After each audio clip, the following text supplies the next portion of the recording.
প্রধান বিচারপতি ছাত্র জনতার গণ অভ্যুত্থানের বিপক্ষে সুপ্রিম কোর্টকে দাঁড় করানোর অপচেষ্টা করছেন অভিযোগ করে আইন ও সংসদ বিষয়ক উপদেষ্টা ডক্টর আসিফ নজরুল বলেছেন, এ ধরনের কাজ অনুচিত। সকালে সচিবালয় নিজ দপ্তরে বৈঠক শেষে তিনি বলেন, ছাত্রদের গণ অভ্যুত্থানে শেখ হাসিনা দেশ ছেড়ে পালিয়েছেন। পদত্যাগের বিষয়ে প্রধান বিচারপতিকে এটা বিবেচনায় নেওয়া উচিত। সকাল ৯টা ৩৫ সচিবালয়ে উপস্থিত হলে আইন ও বিচার বিভাগের সচিব মোহাম্মদ গোলাম সারোয়ার এবং লেজিসলেটিভ ও সংসদ বিষয়ক বিভাগের সচিব হাফেজ আহমেদ চৌধুরী সহ অন্যান্য কর্মকর্তারা উপদেষ্টাকে অভ্যর্থনা জানান।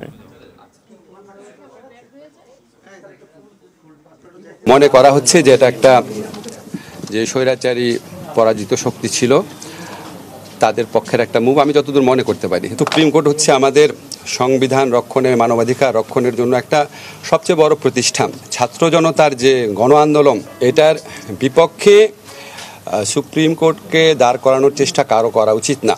দেশের পুলিশ বাহিনীকে এই গণ আন্দোলনের বিপক্ষে দাঁড় করানোর কি পরিণতি হয়েছে, তা আমরা তো এরকম কিছু হোক কখনোই চাবো না। তো আমরা আশা করব যে সবার জন্য শুভবুদ্ধির উদয় হয়।